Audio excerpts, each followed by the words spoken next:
Bonjour et bienvenue sur la maïeutique. Vous le savez, une partie de nos vidéos sont là pour explorer nos instincts et comprendre comment notre passé évolutif influence encore aujourd'hui nos choix, nos conflits, le rapport au territoire, la jalousie ou encore le commérage. Mais l'évolution n'a pas seulement façonné notre cerveau et notre manière de penser. Elle a aussi modelé notre corps dans ses moindres détails. Et c'est là que les choses deviennent intéressantes. Car beaucoup de ces caractéristiques, issues de notre passé, sont perçues aujourd'hui comme des défauts.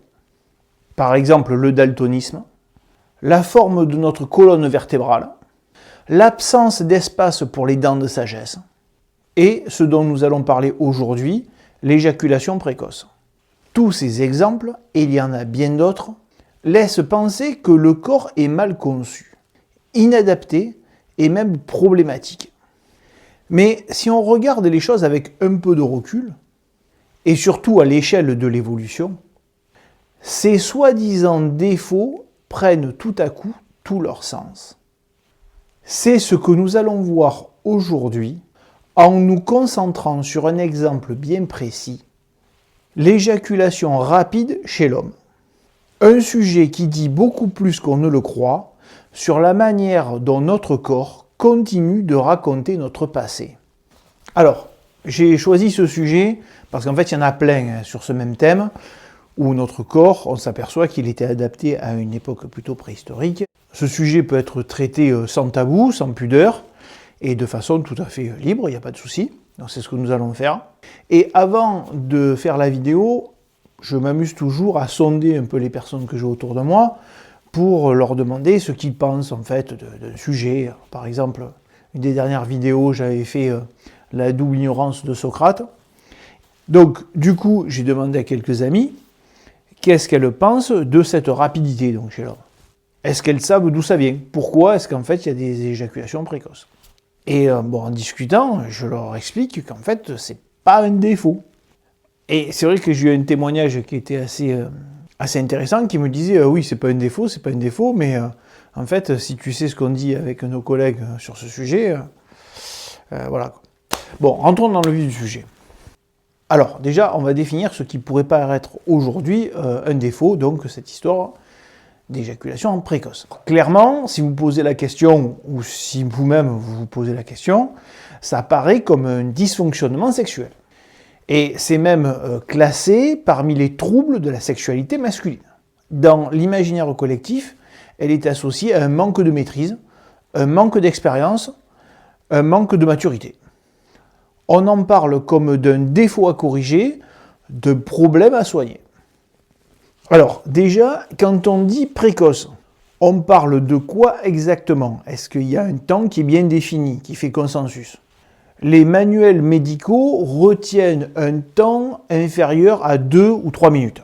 Mais ce qui la caractérise vraiment, c'est le manque de contrôle. En fait, l'homme part plus rapidement que ce qu'il souhaite, sans pouvoir maîtriser le moment. Donc, il faut savoir que cette perception comme problème est récente.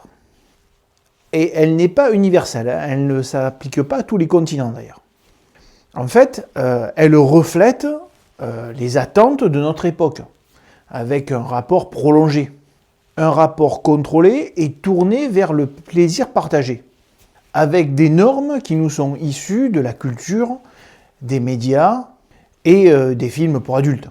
Or, si l'on prend un peu de recul et que l'on regarde les choses du point de vue de l'évolution, cette rapidité pourrait bien ne pas être un dysfonctionnement, mais au contraire un trait qui a été favorisé par la sélection naturelle.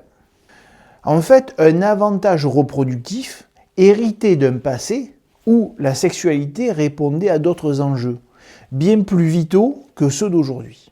Donc, dans cette vidéo, nous allons voir pourquoi la biologie sexuelle masculine est encore profondément marquée par le monde dans lequel vivaient nos ancêtres.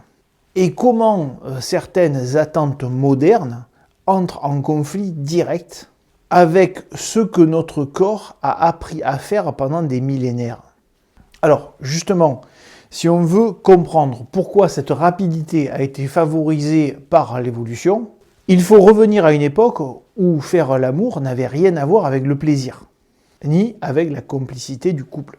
Parce que dans le monde préhistorique, la sexualité était d'abord une stratégie de reproduction, encadrée par une réalité brutale, celle de la survie. Donc les hommes vivaient dans un environnement instable, souvent hostile. Ils étaient exposés aux prédateurs, à la faim, aux maladies, aux conflits avec d'autres groupes et aux violences entre les mâles de la tribu. Donc, dans ce contexte, l'acte sexuel était potentiellement risqué. S'accoupler signifiait donc s'isoler, baisser sa garde et s'exposer. Il fallait aller vite, très vite, parce que chaque seconde passée à copuler pouvait être une seconde de trop. Donc il faut être clair, l'enjeu n'était pas de satisfaire sa partenaire, c'était de déposer sa semence avant qu'un danger n'apparaisse. Et plus le coup partait rapidement, et plus il y avait de chances en fait de transmettre ses gènes. Avant une attaque ou être surpris par un rival. Et justement, on retrouve clairement ce schéma dans le monde animal. Parce que chez de nombreuses espèces, l'accouplement dure uniquement quelques secondes à peine. Le mâle féconde la femelle, puis s'éloigne aussitôt. Parfois même chassé violemment par elle, ou être attaqué par un autre mâle. Ce modèle de sexualité rapide et fonctionnel est la norme dans la nature et non l'exception.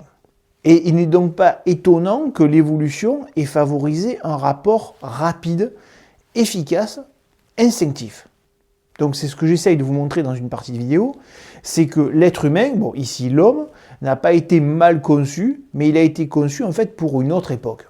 Bon, donc je vous ai parlé des rapports qui étaient rapides dans la nature, vous le savez bien évidemment avec le lapin, ça dure quelques secondes, le rat, le chien, et chez les primates aussi, tous favorisent l'efficacité. Alors il y a tout de même quelques exceptions, chez le bonobo, ou chez le dauphin, mais là ce sont des espèces qui ont un haut niveau social. Et donc pour ces espèces, la sexualité ne sert pas uniquement à la reproduction, mais aussi pour renforcer les liens sociaux, comme apaiser les tensions dans le groupe. Mais chez l'être humain donc ancestral, dans cet environnement dangereux, c'est la stratégie de la rapidité qui a dominé. Et notre biologie en garde encore aujourd'hui des traces.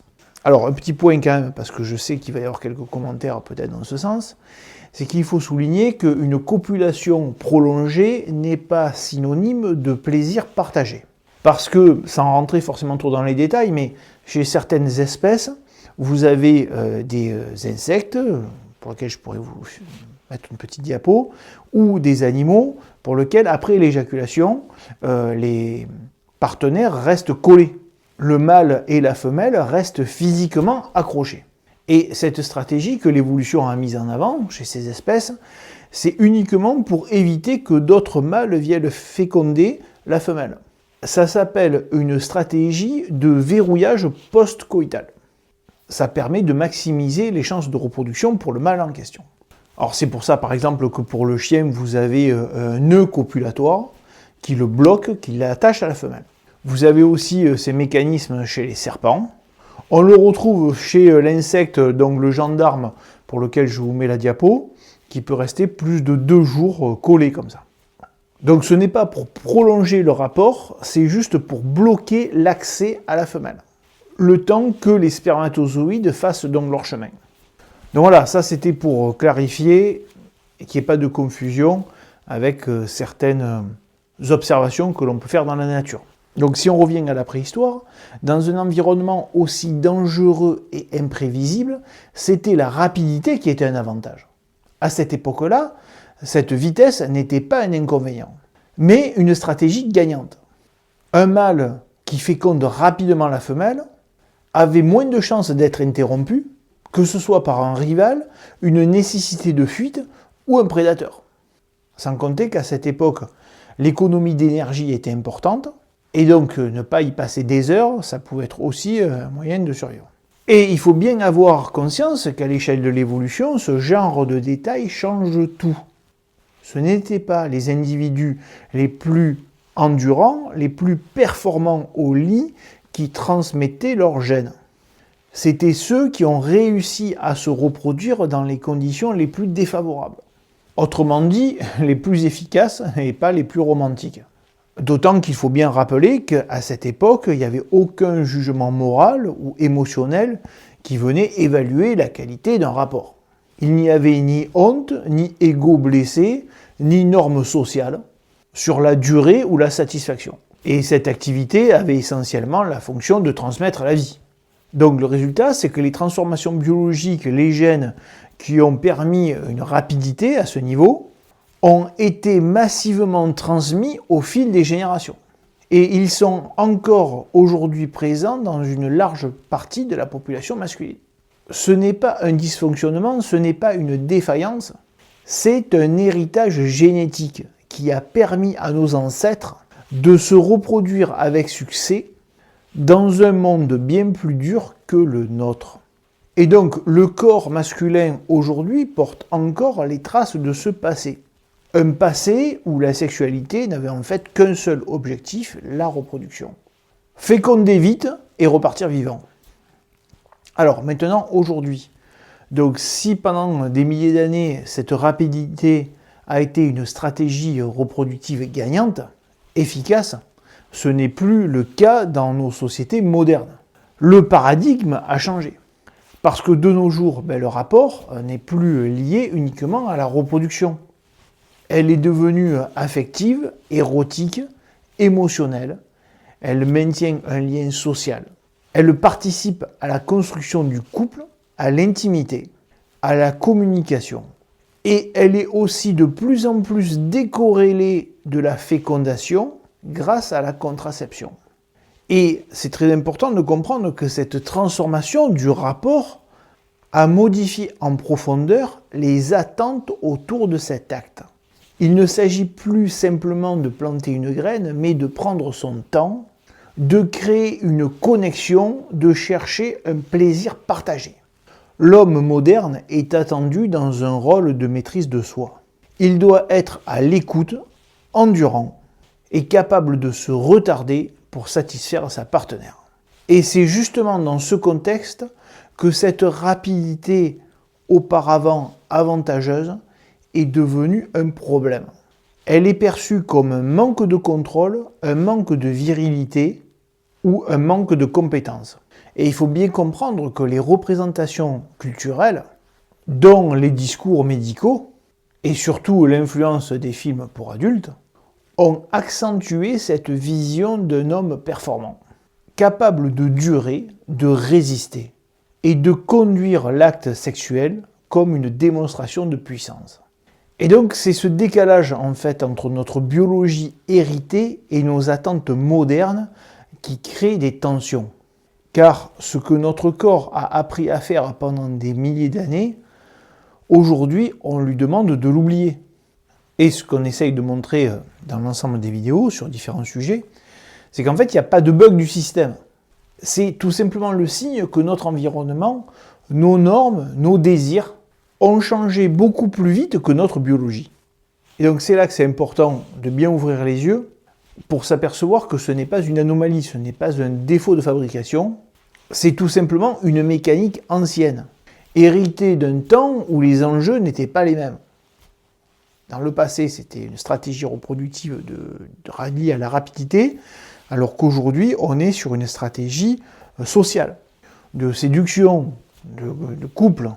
Et on l'a vu dans d'autres vidéos, j'ai pas pensé à vous le dire au début, mais par exemple l'histoire du goût sucré, qui nous poussait autrefois vers une alimentation très calorifique, essentielle à la survie, est aujourd'hui complètement inadaptée. De nos jours, on trouve le sucre en quantité abondante, et cet attrait pour les aliments très calorifiques nous pousse à l'obésité et au diabète. Donc voilà, c'est ça qui est important de comprendre, c'est que nous sommes biologiquement des êtres du passé. Mais nous vivons dans un monde qui a changé beaucoup plus vite que nous. Alors plutôt que de vouloir à tout prix réparer ce que nous croyons être des défauts, il est peut-être temps de comprendre. Merci et au revoir.